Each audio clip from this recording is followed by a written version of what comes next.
আসসালামু আলাইকুম। আজকে আমরা গণিত বইয়ের নবম ও দশম শ্রেণীর গণিত বইয়ের প্রথম অধ্যায়ের উদাহরণ 20টাকে করব। উদাহরণ 20-এ বলা হয়েছে 13 এর বর্গমূল সমূহ বের করো এবং 3 দশমিক স্থান পর্যন্ত আসনের মান লেখো, আসন্ন মান লেখো। তাহলে 13 এর বর্গমূল করা লাগবে প্রথমে। এটা হচ্ছে উদাহরণ 20। 13 এর বর্গমূল। হ্যাঁ, তাহলে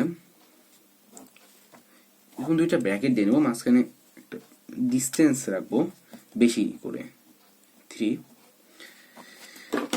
13 বলেছে, এই জন্য আমরা ব্র্যাকেটের ভিতরে 13 দিয়ে নিলাম। এখানে 13 বর্গমূল যেহেতু, অতএব 13 রুট করতে হবে। 13কে রুট করলে পাওয়া যায় 3.6005। সেটা লিখে নিব 3.600 মানে 0.5 এরকম একটা মান অনেক বড় এর সাথে আমরা কিছু দূর লিখে এরকম ডট ডট চিহ্ন দেব। এবার এই যে ভাগ 13কে রুট করে যে সংখ্যাগুলো পেলাম, সেখানের ভিতর যে সংখ্যা কয়টা নিলাম, এই দশমিকের পরে যে কয়টা সংখ্যা থাকবে 1 2 3 4, যেহেতু 4টা সংখ্যা আছে এখানে, তাহলে আমরা 4 জোড়া জিরো ব্যবহার করব। এবার যেখানে ফাঁকটা রেখে দিলাম, এখানে 4 জোড়া জিরো দেব। 1 2 3 4, 4 জোড়া শূন্য বসালাম। এখানে কত, এর উত্তর কত পাবে? প্রথমে দেখা যায় 3, তাহলে এখানে আমরা 3 নিব। 3-এর সাথে 3 গুণ করলে কত পাওয়া যায়? 9। এটা কিন্তু 4 দিয়ে যেত 12 হতো। 3 4 12, ও না, 4 দিয়ে গেলে 16 হয়। 4 দিয়ে হবে না, 3 দিয়ে হবে, কারণ যে সংখ্যা নিব সেই সংখ্যা দিয়ে এটাকে গুণ করা লাগবে। আবার এখানে 3 নিয়েছি, তাই 3 দিয়ে আবার এই 3-কে গুণ করা লাগলো 9, তাহলে এখানে 4। প্রত্যেকবার আমরা 2 জোড়া জিরো নামাবো। এবার আবার এই ক্ষেত্রে 2 জোড়া জিরো নামাই নেব। 2, আবার একটা দাগ দিতে হবে। এবার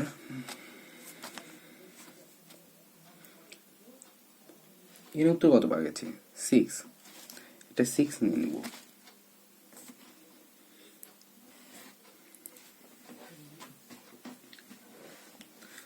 ও না, বললো সেটা হচ্ছে এদের 3 আছে, এর 3-এর ডবল নিতে হবে। 3-এর ডবল কত হয়? 6 নিলাম। এবার এমন একটা সংখ্যা নিতে হবে যে সংখ্যা দিয়ে এটাকে গুণ করা যাবে, আমরা এটা দ্বারা বিয়োগ করতে পারবো। তাহলে এখানে কত দিয়ে করা যাবে? আমরা তো আগে পেয়ে গেছি 6, তাহলে এখানে আমরা 6 বসাই নি। তাহলে অবশ্যই 6 দ্বারা এটাকে গুণ করা যাবে। 6 into 6।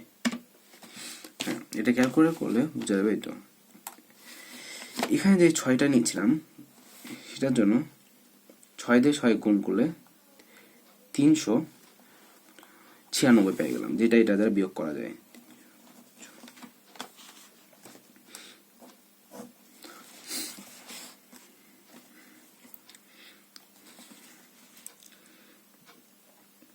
এখানে এটা দ্বারা বিয়োগ করলে বাজে 4। আবার 2 জোড়া সংখ্যা নামাই নেব। প্রত্যেক ক্ষেত্রে আমরা 2 জোড়া করে শূন্য নামাবো। প্রত্যেক ক্ষেত্রে 2 জোড়া করে শূন্য নামাবো, একটা শূন্য নামাতে পারবো না।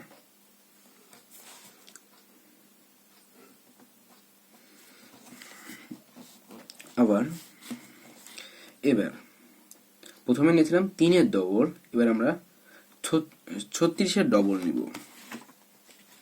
3 6 গুণিত 2, 72। 72-এর সংখ্যা আমরা যে সংখ্যায় যোগ করি না কেন, আমরা কিন্তু এটা পাবো না। 400 হবে না। এখানে যদি একই, তাও ইয়া হবে 721 হয়ে যাবে, কিন্তু এখানে আছে 400। এবার তাহলে আমরা আবার 2টা শূন্য নামাই নেব, এবং 2টা শূন্য নামার জন্য কিন্তু আমরা এখানে একটা শূন্য পেয়েছিলাম মাঝখানে, তাই এখানে আমাদের আর শূন্য দেওয়ার প্রয়োজন নাই। আর এখানে একটা আবার শূন্য দিতে হবে 2টা শূন্য নামার কারণে। এবার কত আছে? 5, তাহলে এখানে 5 লিখে নেব। 5 লিখে নিলে তাহলে কত পাওয়া যায়? তাহলে এখানে কিন্তু এটাকে আমরা 5 দিয়ে গুণ করতে হবে। এখানে যেটা নিব এটার সঙ্গে যোগ করব, শত দিয়েই আবার এই পুরো সংখ্যাটাকে গুণ করা লাগবে। আমি 7205 গুণিত 5 36025 বিয়োগ হবে এটা।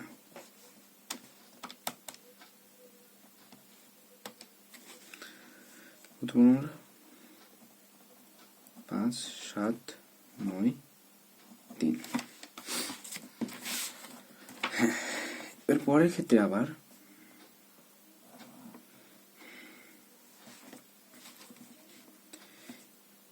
আমরা এই ঘর পর্যন্ত নিয়েছিলাম, এটা ডবল করব 3605, এটাকে 2 দিয়ে গুণ করে তো ডবল পেয়ে দেবো 7210। আবার 2 জোড়া শূন্য নামাই নেব, 2 জোড়া শূন্য নামিয়ে নিলাম। এখানে কত লিখেছিলাম 5, তাহলে আবার অবশ্যই 5 দিয়ে যাবে, আমরা তো আগে উত্তরটা বের করে নিয়েছি। 72105 গুণিত আবার 5 দিয়ে গুণ করা লাগবে এটাকে, 360525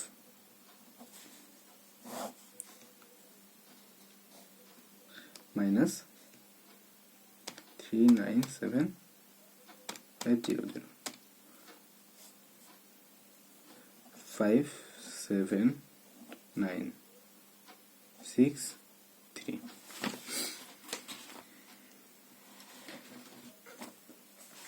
আমরা এতটুকু রেখে দিলাম, আর করার প্রয়োজন নয়, এখানে ডট ডট চিহ্নের জন্য দিয়ে দিয়েছি, মানে পরে আরো মান পাওয়া যাবে। তাহলে এখানে আমার চেয়েছে √3 এর বর্গমূল, অতএব নিম্নীয়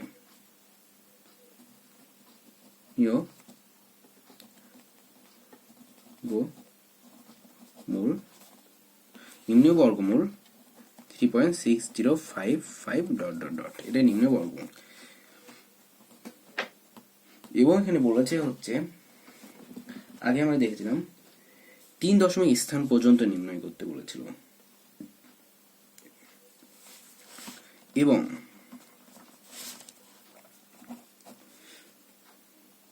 3 দশমিক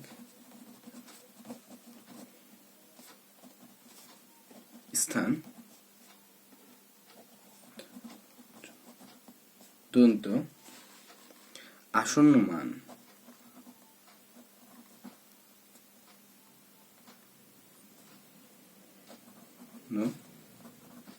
মান 3.605।